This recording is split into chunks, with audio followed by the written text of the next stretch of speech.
So finally guys હું પહોંચી ગઈ છું આપણા ડીએનવી કલેક્શનમાં. તો તમે જોઈ લ્યો તો મળવા કોને આવી છું તો તમને ખબર પડી જ ગઈ હશે. હેલો ફેમિલી, તો કેમ છો તમે બધા? તો ઘણા સમય પછી આજે વ્લોગ બનાવવાનો વારો આવ્યો છે, કારણ કે આજે છે ને બહાર જવાનું છે. તો શું કારણે બહાર જવાનું છે ને એ હું તમને અત્યારે નહીં કહું, તો છેલ્લે સુધી વ્લોગમાં જોડાયેલા રહેજો, કેમ કે બહુ મજા આવવાની છે. ફાઇનલી ગાઈસ હવે રેડી થઈ ગઈ છું, બસ હવે જવાનું જ છે. આપણા શકુન બેન જો હું જોઈશ બેન તારે ક્યાં આવું એ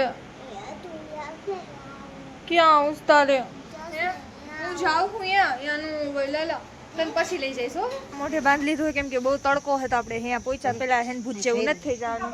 તો નાનીને કહી દઈ તાતા બાય બાય બાય બાય, અને આ લોકોને કહી દઈ તાતા બાય બાય. સારું હાલો તો નીકળી અને પહોંચીને તમને લોકોને જણાવું કે શું થવાનું છે.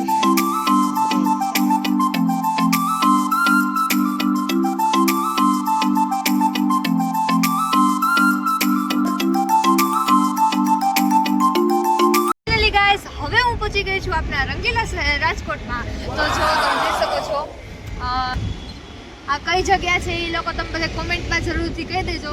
મને તો કાંઈ ખબર નથી, હું તો અહીંયા પહેલી વાર આવી છું.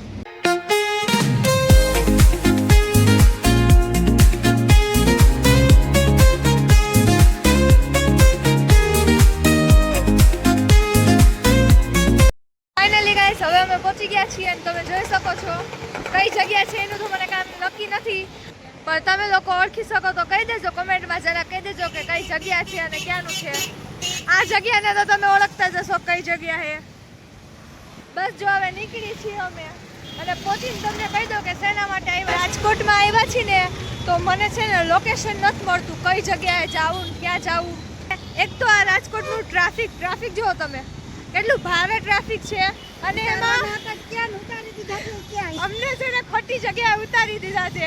એક ઈ વસ્તુ છે ને આ આવા જવા વાળા લોકો છે ને બહુ મોટું ફ્રોડ કરી દે છે. ખોટી જગ્યાએ ઉતારી દીધા. તો જો ભાડું લેવાનું હતું, ભાડું તો પૂરેપૂરું લઈ દીધું, પણ જગ્યાએ ખોટી ઉતારી દીધા છે. ડબલ ભાડું લઈ લીધું, પણ જગ્યા ખોટી ઉતરી ગયા છે. હવે હે ને જો જાય છી બસ પહોંચી જાય ને તો માતાજીની દયા આવે.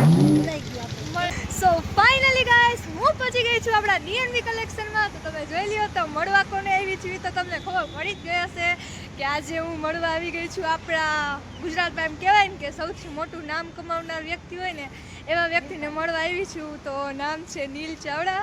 તો સારું વાલો અંદર જાય છે હવે ને મળી ને હું તો પેલા વાત કરું ને એમાં મને એમ કંઈક થઈ ગયું.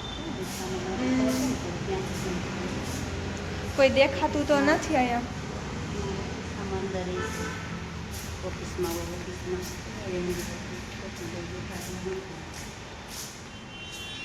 કોઈ છે તો નહીં.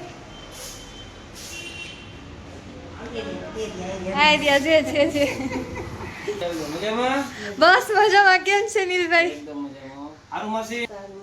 તો તમે લોકો જોઈ લ્યો કોને મળવા આવી હતી અને ઓળખતા હોય કે ન ઓળખતા હોય કોમેન્ટ કરી દેજો. કોઈ નહીં ઓળખતું, બધા ગુજરાત હોય કે. સો ફાઇનલી ગાઈસ હવે અમારી મીટિંગ પતી ગઈ છે. નીલભાઈને મળી લીધું છે અને હેને જિંદગીમાં કહું તો મને હેને આજે જેટલો આનંદ થયો હે ને આજ લગીને ઘણા મોટા માણસોને મળી હું, પણ આ માણસને મળી જેટલો આમ કહો ને આનંદ થયો ને એટલો તો યાર થયો નથી. એકદમ આમ સાદું જીવન કહો ને આવડું મોટું માણસ હે પણ જરાય આમ અભિમાન નથી. એમ હાવ સાદા માણસ છે. તમે પણ ક્યારેક આવો મોડો નીલભાઈને બહુ અને ઘણા આખું ગુજરાત ઓળખે છે એમને કહું ને. તો સારું હવે બહુ લેટ થઈ ગયું છે ને હવે ઘરે જાય છીએ. તો આજનો વ્લોગ હજી પૂરો તો નથી કરતી, શું કરું કાંઈ ખબર નથી. અત્યારે પૂરો કરી દઉં અને ઘરે જઈને જો ટાઈમ મળે તો ત્યારે શૂટ કરું.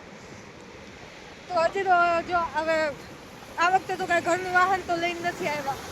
ભાઈને જવાનું હતું લગ્નમાં, પપ્પા કામે ગયા છે અને અમે બે મા દીકરી જો બીજાના વાહનમાં જવાનો વારો આવી ગયો છે. ઘરની ગાડી મેલીને બીજાની ગાડીમાં આવવું પડે એવો સમય થઈ ગયો. વિચાર કરો મારો શું હાલ ચાલે ને કંઈ ખબર નથી પડતી. હવે જોવી હવે જિંદગીમાં શું થાય છે. બાકી તમે લોકો સપોર્ટ દેતા રહેજો. તમારો સપોર્ટ અને મારી મહેનત બે કામ કરીને ને આગળ વધી જાવ. અત્યારે બસ એક આ વસ્તુ ઉપર નજર ગઈ છે, લેવાનું મન થાય છે, લઈ લઈ. બપોરના 2:30 વાગી ગયા પણ હેને જમવાનો વારો કાંઈ આવ્યો નથી. હવે જમવાનું કાંઈ મન તો થતું નથી. ઘરે જઈને જીરા જમશું. અત્યારે તો ફિલહાલ લચ્છી પીવી.